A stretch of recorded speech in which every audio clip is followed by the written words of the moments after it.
It's time for Lindsay's essay of the day. Yay! Brought to you by We Should Write, right? I recently started reading Stephen King's writing memoir called On Writing. I don't know why I hadn't heard about it before, except for the fact that I do believe things find us at the exact right time. An Uber driver a few months ago told me about it. Now, I enjoy early morning conversations with Uber drivers on the way to the airport when I get that opportunity. I always learn something. This man was retired, a Christian, driving these days for additional income, and had self-published a faith-based book. I shared with him about my show, We Should Write, which is when On Writing came up.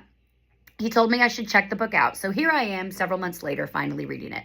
Now, the very first thing that stood out to me about Stephen King's perspective is his simple yet profound take on amateurs versus professional writers. He says, amateurs sit and wait for inspiration. The rest of us just get up and go to work. That slapped me in the face. I always thought I was so anointed that I would get massive inspiration every few years and churn out an album or some essays. I quickly discovered that I was both an amateur and rather egotistical, neither of which was benefiting me whatsoever.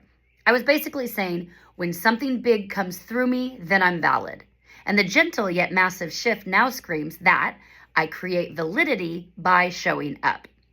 I was talking about this at the bus stop with my husband and neighbors, several of which are professional writers.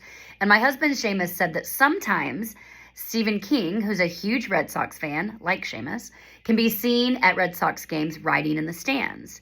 And I moronically said, still in my amateur head, oh, is that because he finds things that inspire him at the game, so he has to write about them right then? And Seamus said, no, you're missing it again. It's because he writes every single day at the same time. So if a game falls during his writing time, he's sitting there writing, butt in seat, wherever that seat may be. This was the simplest thing I've ever heard, and also the most profound shift for me as a writer. In the first half of his book, Stephen King is also talking a lot about his childhood. He, like me, has few memories from childhood, or at least didn't until he started writing about them. So through this book, and also the utter genius of Anne Lamott's book, Bird by Bird, which is currently also changing my life, I'm learning that there's nothing missing. I just hadn't learned how to access these memories yet, but I can, wait for it, access them through writing. Anne Lamott's book is literally reprogramming my brain just by giving prompts to write about from childhood. It's fascinating what unlocks just by sitting down and focusing in, then beginning to flow write on a specific topic. I've been reiterating the narrative for quite some time that I don't remember my childhood. I joke about it often, but have yet to dive into why that is. My sister remembers it, my parents do, so I know it happened. But where was I? I jotted a note down in Bird by Bird last night that said, am I not writing about my childhood because I'm subconsciously fearful of unlocking it? Or is there a fear of the clarity it will bring?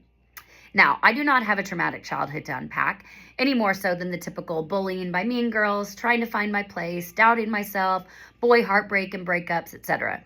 But there have been some unanswered burning questions, some sort of lingering and longing to dive deeper and acknowledge things that happened growing up and what it was all about.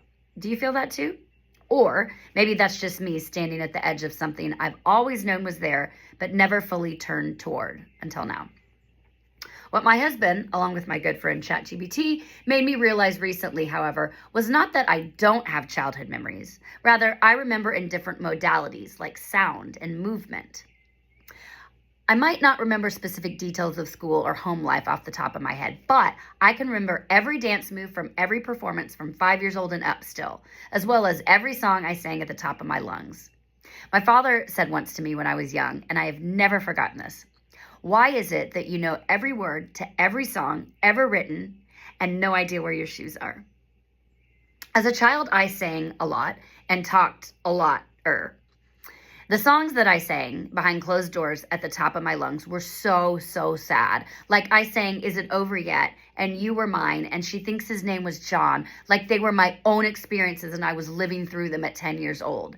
To be clear, these songs are about divorce, children being separated from their parents, and a woman dying from AIDS after a one-night stand. These are the things that I connected with as a child, not my own experiences, however. It's no wonder I'm dying to tell stories, other people's stories and my own. My mom says she remembers cooking in the kitchen, me standing beside her, watching and talking, and her tuning me out, as I'm sure she often did, which as a parent I now get. She says she would be stirring a pot, literally, and at one point, amidst my rambling, I grabbed her face and said dramatically, "Are you even listening to me?"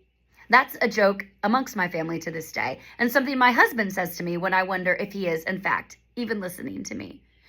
But I think I flipped my own script by realizing my gifts were never inconsistent. My relationship to them was. By the way, are you even listening to me? I want to add that I have made a good chunk of my living via talking and expressing. I mean, I'm a radio host and a songwriter. So had that been squashed any more so than necessary at home, I might not be sitting here today. I might be silently screaming from an institution somewhere, besides just quietly screaming from the institution inside my head as I sit here today. Kidding, not kidding. So I guess the moral of the story is, if you're a parent, maybe when your kid is doing something distracting over and over, take a minute and see if it's something you can nurture and turn into their superpower. And also, I'd like to reintroduce myself. I'm Lindsay Lawler, professional talker, working writer, not waiting on the lightning anymore. Turns out the spark's been in me the whole time.